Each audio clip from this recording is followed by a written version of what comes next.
அனைவருக்கும் இனிய வணக்கம். நான் உங்கள் தீர்க்கதரிசி அபிதாசன் பேசுகிறேன். இன்னைக்கு நம்ம பார்க்க போகிற தலைப்பு என்ன பார்த்தீங்கன்னா, கடகராசி அல்லது கடக லக்கணக்காரருடைய இணைக்கக்கூடாத வாழ்க்கை துணை ரகசியம் தான் முழுக்க இந்த வீடியோவில் பார்க்க போகிறோம். அதனால் தயவு செஞ்சு நம்மளுடைய புதன் குரு தீர்க்கதரிசி சேனலை நீங்கள் சப்ஸ்கிரைப் பண்ணி வச்சுக்கோங்க. அங்கே இருக்கிற பெல் ஐக்கானை ப்ரெஸ் பண்ணி வச்சுக்கோங்க. கடகராசி கடக லக்கணத்தை பிறந்துட்டாவே உங்களுக்கு உண்டான கிரகம் என்னன்னு பார்த்தீங்கன்னா சந்திரன் தான்.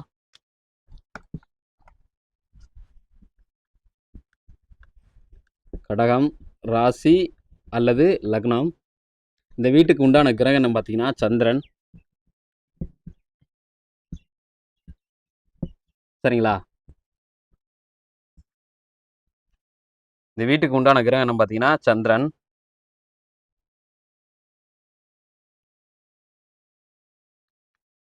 இப்போ இந்த சந்திரனுக்கு 2 பகை கிரகங்கள் இருக்கு. நல்லா கவனிச்சுங்க, 2 பகை கிரகங்கள் இருக்கு. ஒன்று பார்த்தீங்கன்னா பூமி அல்லது புதன்னு சொல்லுவாங்க. பூமியும் சொல்லலாம், புதன்னு சொல்லலாம். சரிங்களா? ரெண்டும் ஒன்று தான், குழப்பிக்காதீங்க. பூமியும் சொல்லலாம், புதன்னு சொல்லலாம். ரெண்டாவது பார்த்தீங்கன்னா பூமினா அதாவது நம்ம வாழக்கூடிய பூமியை தான் நான் சொல்கிறேன். சரிங்களா?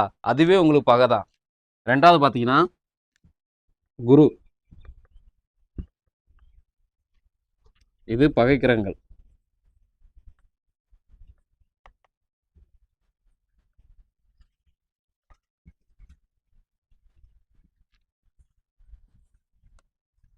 இவங்க 2 பேரும் பகை கிரகங்கள். இப்போ நீங்கள் கடகராசி கடக லக்கணத்தில் பிறந்துட்டாவே நல்லா கவனிச்சுக்குங்க. ஆண்களாக இருந்தாலும் சரி, பெண்களாக இருந்தாலும் சரி, இவங்க 2 தசை நடக்கும்போதும் நீங்கள் ரொம்ப ஜாக்கிரதையாக இருக்கணும். சரிங்களா? ஒரு தசையானது இளமை காலத்திலேயும் இன்னொரு தசையானது முதுமை காலத்திலேயும் நடக்கும். சரிங்களா? இவங்க 2 பேர் தசை நடக்கும்போது மட்டும்தான் உங்களுடைய வாழ்க்கையில் அடிமேல அடி விழுகும். நல்லா தெரிஞ்சுங்க, அடிமேல அடி விழுகும். சண்டை, வம்புவழக்கு, சச்சரவு எல்லாமே இந்த காலகட்டத்தில் மட்டும்தான் ஏற்படும். அதாவது மன நிம்மதி இல்லாமல், எப்படி சொல்கிறது, சிலருக்கு பார்த்தீங்கன்னா சில கடகராசி அல்லது கடகலக்கணம் பார்த்தீங்கன்னா உயிரிழப்பு கூட ஏற்படும் இந்த 2 தசை நடக்கக்கூடிய காலகட்டத்தில். அதனால் நீங்கள் கடக லக்கணத்தில் பிறந்துட்டா நல்லா தெரிஞ்சுங்க, நீங்கள் கடக லக்கணத்தில் பிறந்துட்டா இந்த 2 தசை நடக்கும்போதும் நீங்கள் ரொம்ப ஜாக்கிரதையாக இருக்கணும். சரிங்களா? இப்போ பார்த்தீங்கன்னா இது காலச்சக்கரம். மொத்தம் பார்த்தீங்கன்னா 10 கிரகங்கள் தான். ஆனால் இங்கே 12 வீடுகள் இருக்கும்.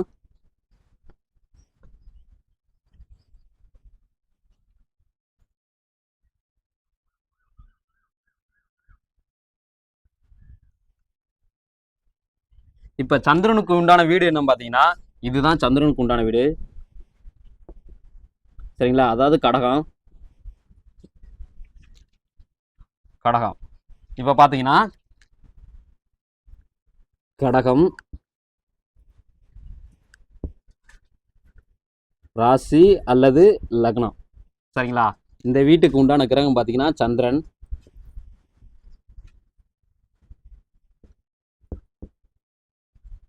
ரெண்டாவது பார்த்தீங்கன்னா இப்போ பூமி, நீங்கள் நினைப்பீங்க இந்த காலச்சக்கரத்தில் பூமிக்கு வீடே இல்லையா அப்படி நீங்கள் நினச்சிங்கன்னா பூமிக்கு வீடு இருக்கு. புதன்னு சொல்லவும் நீங்கள் 2 வீட்டை பார்ப்பீங்க. அதாவது மேலே இருக்க மிதுன வீட்டையும் பார்ப்பீங்க, கீழே இருக்க கன்னி வீட்டையும் பார்ப்பீங்க. அப்படின்னா கிடையவே கிடையாது.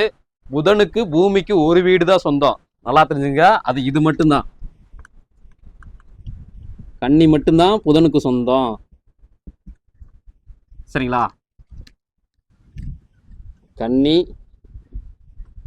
ராசி அல்லது லக்னம், இந்த வீட்டுக்கு உண்டான கிரகம் பார்த்தீங்கன்னா பூமி அல்லது புதன். சரிங்களா? ரெண்டாவது பார்த்தீங்கன்னா இப்போ குரு சொல்லிட்டோம். அதே மாதிரி குருக்கு நீங்கள் 2 வீட்டை பார்ப்பீங்க. குருக்கு நீங்கள் 2 வீட்டை பார்த்துட்டு இருப்பீங்க. அப்படின்னா கிடையவே கிடையாது. குருக்கு ஒரு வீடு தான் சொந்தம். இதில் குருக்கு சொந்தமான வீடு எதுன்னு கேட்டீங்கன்னா இது புதனுக்கு சொந்தமான வீடே கிடையாது. அதே மாதிரி குருக்கு சொந்தமான வீடு எதுன்னு பார்த்தீங்கன்னா இங்கே இருக்கிற இந்த வீடு கிடையவே கிடையாது. இது மட்டும்தான் குருக்கு சொந்தம். நல்லா தெரிஞ்சுங்க, இங்கே இருக்க தனுர் வீடு மட்டும்தான் தனுஷ். சரிங்களா? இப்போ தனுசு ராசி அல்லது லக்னம். இந்த வீட்டுக்கு உண்டான கிரகம் என்ன பார்த்தீங்கன்னா குரு. சரிங்களா, நல்லா கவனிச்சுங்க. கடகராசி கடக லக்னக்காரங்க ஆண்களாக இருந்தாலும் சரி பெண்களாக இருந்தாலும் சரி, எக்காரணத்தை கொண்டும் நல்லா தெரிஞ்சுங்க, எக்காரணத்தை கொண்டும் நீங்க கடக ராசிக்காரவளா இருந்துட்டீங்கன்னா எக்காரணத்தை கொண்டும் இங்க இருக்கிற கன்னி ராசிக்காரவளை கல்யாணம் பண்ணவே கூடாது. சரிங்களா, அதே மாதிரி இங்க இருக்கிற தனுசு ராசிக்காரவளையும் எக்காரணத்தை கொண்டும் நீங்க கல்யாணம் பண்ணவே கூடாது. சரிங்களா, அதே மாதிரி இங்க இருக்க தனுசு ராசிக்காரவளையும் எக்காரணத்தை கொண்டு கல்யாணம் பண்ணவே கூடாது. இப்ப நீங்க கடக லக்கணத்துல பிறந்துட்டீங்கன்னா எக்காரணத்தை கொண்டும் இங்க இருக்கிற கன்னி லக்கணக்காரர்களை கல்யாணம் பண்ணவே கூடாது. சரிங்களா, அதே மாதிரி இங்க இருக்க தனுசு லக்கணக்காரர்களையும் எக்காரணத்தை கொண்டும் கல்யாணம் பண்ணவே கூடாது. ஏன் கேட்டீங்கன்னா அவங்க தான் உங்களுக்கு பகை கிரகங்கள். சரிங்களா, அவங்க தான் உங்களுக்கு பகையாளிகள். நீங்க ஏன்னா உங்களுடைய செயல்பாடுகளும் சரிங்களா, உங்களுடைய செயல்பாடுகளும் அவங்களுடைய செயல்பாடுகளும் சுத்தமா ஒத்தே போகாது. சரிங்களா, 100% ஒத்து போகாது. அதே மாதிரி உங்களுடைய செயல்பாடுகளும் நல்லா தெரிஞ்சுங்க, உங்களுடைய செயல்பாடுகளும் சரி இவங்க 2 பேருடைய செயல்பாடுகளும் சரி உங்களுக்கு சுத்தமா ஒத்தே போகாது. அதனாலதான் சொல்றேன், நீங்க கடகராசி அல்லது கடக லக்கணத்தை பிறந்துட்டாவே எக்காரணத்தை கொண்டு இவங்க 2 பேர்த்தையும் நீங்க திருமணம் செய்யவே கூடாது. ஒருவேளை தப்பி தவறி நீங்க திருமணம் செஞ்சிட்டீங்கன்னு வச்சுங்க, திருமணம் செஞ்சு அதிகபட்சம் ஒரு வருஷத்துக்குள்ள கோர்ட்டு வாசல்ல நிக்கக்கூடிய நபர்கள் யாருன்னு கேட்டீங்கன்னா அது நீங்களா தான் இருப்பீங்க. சரிங்களா, அதனாலதான் சொல்றேன், எக்காரணத்து கொண்டும் இவங்க 2 பேர்த்த நீங்க திருமணம் செய்யவே கூடாது. சரிங்களா, இவங்க எல்லாம் 100% இவங்க 2 பேருமே நல்லா தெரிஞ்சுங்க, இவங்க 2 பேருமே 100% உங்களை வெறுக்கக்கூடிய நபர்களா இருக்காங்க. அதே மாதிரி இவங்களையும் நீங்க 100% வெறுக்கக்கூடிய நபர்களாகத்தான் இருக்கீங்க. அதனாலதான் சொல்றேன், எக்காரணத்தை கொண்டும் இவங்களை நீங்க திருமணம் செய்யவே கூடாது. அப்படி திருமணம் செஞ்சீங்கன்னா அது திருமணமா இருக்காது, அது மறுமணத்துக்கு வழிவகை செஞ்சிடும். ஜாக்கிரதையா இருந்துக்குங்க. கடகராசி அல்லது கடக லக்கணத்துல பிறந்த ஆண்களா இருந்தாலும் சரி பெண்களா இருந்தாலும் சரி. சரிங்களா, அப்ப உடனே கேட்பீங்க, அப்ப நாங்க யார திருமணம் செஞ்சா நாங்க 100% எங்களோட இல்லற வாழ்க்கையில எந்த ஒரு சண்டையோ எந்த ஒரு பிரச்சனையோ வராம இருக்குதுன்னா நீங்க யார கல்யாணம் பண்ணணும்னு கேட்டீங்கன்னா, ஆல்ரெடி கடகராசி அல்லது கடக லக்கணக்காருடைய வாழ்க்கை துணை ரகசியம் சொல்லி நான் வீடியோ அப்லோட் பண்ணி வச்சிருக்கேன். தயவு செஞ்சு அந்த வீடியோ போய் மறக்காம பாருங்க. அப்பதான் தெரியும் நீங்க யாரோட வாழ்ந்தா எப்பவுமே உங்களுக்குள்ள பிரச்சனை வராதுன்னு பாத்தீங்கன்னா, நீங்க அந்த வீடியோ பாத்தீங்கன்னா உங்களுக்கு முழுசா அந்த வீடியோ பார்ப்போம்னா முழுசா நீங்க தெரிஞ்சுக்கலாம், உங்களுக்கு தெரிய வரும். சரிங்களா, அதனால தயவு செஞ்சு அந்த வீடியோவை ஒரு முறை போய் பாருங்க. அப்புறம் இன்னொன்னு கேட்பீங்க, அப்ப நாங்க இங்க இருக்கிறவங்க யாருமே கல்யாணம் பண்ணக்கூடாதா அப்படின்னு நீங்க கேட்டீங்கன்னா, கல்யாணம் பண்ணலாம், தப்பு கிடையாது, 50%. சரிங்களா, இங்க இருக்கிறவங்களை நீங்க திருமணம் செஞ்சீங்கன்னா 50% மட்டும்தான் நல்லா இருக்கும். எப்படின்னு கேட்டீங்கன்னா, ஒரு குறிப்பிட்ட காலகட்டத்துல நல்லா தெரிஞ்சுங்க, ஒரு குறிப்பிட்ட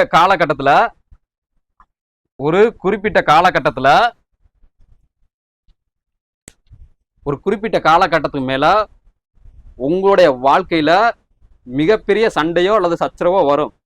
அதையெல்லாம் நான் சமாளிச்சுக்கிருவேன், அதெல்லாம் தாங்கும், எனக்கு மன வலிமை இருக்கு அப்படின்னு நீங்க மனசுக்குள்ள நினைச்சிருந்தீங்கன்னா மட்டும்தான் இங்க இருக்கிறவங்கள நீங்க கல்யாணம் பண்ணிக்கிறணும். மிச்சம் இருக்கிறவங்கள சரிங்களா, மிச்சம் இருக்கிற நபர்களை நீங்க திருமணம் செஞ்சுக்கணும். அப்படி இருந்தா மட்டும்தான் திருமணம் செஞ்சுக்கணும். ஆனா அந்த காலகட்டம் வரும்போது நீங்க ரொம்ப ஒரு குறிப்பிட்ட காலகட்டம் வரும்போது நீங்க ரொம்ப ஜாக்கிரதையாக இருக்கணும். இல்லட்டா இதே மாதிரி பிரச்சனை தான் இங்கேயும் ஏற்படும். சரிங்களா, அப்படி அதாவது எந்த பிரச்சனையும் வந்தாலும் நான் முழுசார மனமாற ஏத்துட்டு நான் என்னோட அமைதியான வாழ்க்கையை வாழ்ந்துக்கிறேன் அப்படி நீங்க மனசுக்குள்ள நினைச்சிருந்தா மட்டும்தான் நீங்க இங்க இருக்கிறவங்கள கல்யாணம் பண்ணணும். இல்லாட்டா கல்யாணம் பண்ணவே கூடாது. சரிங்களா, இல்லட்டா இதே மாதிரிதான் இவங்கள மாதிரிதான் அவங்களும் பிரச்சனை பண்ணிக்கிட்டே இருப்பாங்க உங்க வாழ்க்கையில. சரிங்களா, இவங்களாச்சும் 50%, நான் சொல்லக்கூடியவங்க 100%. அவங்கள நீங்க திருமணம் செஞ்சீங்கன்னா உங்களோட வாழ்க்கையில எந்த ஒரு பிரச்சனையுமே வராது. சரிங்களா, உங்களோட திருமண வாழ்க்கையில எந்த ஒரு பிரச்சனையுமே வராது. ஆல்ரெடி அதாவது கடகராசி அல்லது கடக லக்கணக்கடைய வாழ்க்கை துணை ரகசியம் சொல்லி நான் வீடியோ அப்லோட் பண்ணிட்டேன். தயவு செஞ்சு அந்த வீடியோ போய் பாருங்க. அவங்க தான் உங்களுடைய வாழ்க்கைக்கு 100% செட் ஆவாங்க. மிச்சம் யாரும் இங்க இருக்கிறவங்களாம் 50% செட் ஆவாங்க. இவங்க 100% உங்களை வெறுக்கக்கூடிய நபர்களா இருப்பாங்க. இவங்க 2 பேரும் சரிங்களா? இவங்க 2 பேரும் 100% உங்களை வெறுக்கக்கூடிய நபர்களாகவே இருப்பாங்க. ஏன்னா உங்களுக்கு பகை யாருன்னு கேட்டீங்கன்னா இவங்க 2 பேரும் மட்டும்தான். நல்லா தெரிஞ்சுங்க. உங்களுக்கு பகை யாருன்னு கேட்டீங்கன்னா இவங்க 2 பேர் மட்டும்தான். அதனால எக்காரணத்தை கொண்டும் கன்னி ராசிக்காரர்களையோ அல்லது கன்னி லக்கணக்காரர்களையோ சரிங்களா, அல்லது தனுசு ராசிக்காரர்களையோ அல்லது தனுசு லக்கணக்காரர்களையோ எக்காரணத்தை கொண்டு நீங்க திருமணம் செய்யவே கூடாது. அப்படி திருமணம் அதை மீறி நீங்க திருமணம் செஞ்சுட்டீங்கன்னா உங்களுடைய வாழ்க்கை திருமணமா இருக்கவே இருக்காது. அது மறுமணத்துக்கு கண்டிப்பா அது வழி வகுக்கும். சரிங்களா? அதனால திருமணம் செய்யும் போது நீங்க பார்த்து திருமணம் செய்யுங்க. எக்காரணத்தை கொண்டும் உங்களுடைய அம்மா அப்பா பேச்ச கண்டிப்பா கேட்கவே கேட்காதீங்க. திருமணம் என்பது நீங்க மட்டுமே முழுக்க நீங்க மட்டுமே முடிவெடுத்து செய்யக்கூடிய ஒரு செயலாக இருக்கணும். அப்படி நீங்க செஞ்சா மட்டும்தான் உங்களுடைய வாழ்க்கை அங்க சீரும் சிறப்புமா இருக்கும். இல்லாட்டா அங்கே பிரச்சனை வந்துகிட்டே தான் இருக்கும். சரிங்களா? அதே மாதிரி கடக ராசி அல்லது கடக லக்கணத்தை பிறந்தா ஆண்களா இருந்தாலும் சரி பெண்களா இருந்தாலும் சரி இவங்க 2 பேர் தசை நடக்கும்போது நீங்க ரொம்ப ஜாக்கிரதையா இருக்கணும். இவங்க 2 பேர் தசை நடக்கும்போது மட்டும்தான் உங்களுடைய வாழ்க்கையில அடிமேல அடி விழுகும். அவமானம், அசிங்கம், வம்பு, வழக்கு எல்லாமே அது இவங்க 2 பேர் தசை நடக்கும்போது மட்டும்தான் உங்களுடைய வாழ்க்கையில ஏற்படும். நீங்க உடனே நினைப்பீங்க குரு எல்லாத்துக்கும் நன்மை செய்யக்கூடிய நபர் தானே அப்படி நீங்க கேட்டீங்கன்னா நன்மையை செய்வாரு. நன்மையை கொடுத்து உங்களுக்கு ஆப்பும் அடிப்பாரு. ஏன்னா நல்லா தெரிஞ்சுங்க, ஏன்னா அவருடைய செயல்பாடும் சரி அவங்களுடைய குணங்களும் சரி உங்களுக்கு சுத்தமாக ஒத்து போகாது அந்த காலகட்டத்துல. அதனால நீங்க ரொம்ப ஜாக்கிரதையா இருக்கணும் இவங்க 2 பேர் தசை நடக்கும்போது. அப்படி நீங்க ஜாக்கிரதையா இல்லட்டா நீங்க இந்த காலகட்டத்துல உங்களுக்கு உயிரிழப்பு கூட ஏற்படலாம். சரிங்களா? அதனால ரொம்ப பார்த்து ஜாக்கிரதையா இருங்க. ஸோ இது போல பல அருமையான தகவலை நீங்க தெரிஞ்சுக்கணும்னு ஆசைப்பட்டீங்கன்னா நம்மளுடைய புதன்குரு தீர்க்கதரிசி சேனலை நீங்க சப்ஸ்கிரைப் பண்ணி வச்சுங்க. அங்க இருக்க பெல் ஐக்கானையும் பிரஸ் பண்ணி வச்சுங்க. பாய். மீண்டும் புதிய ஒரு தலைப்பில் சந்திப்போம்.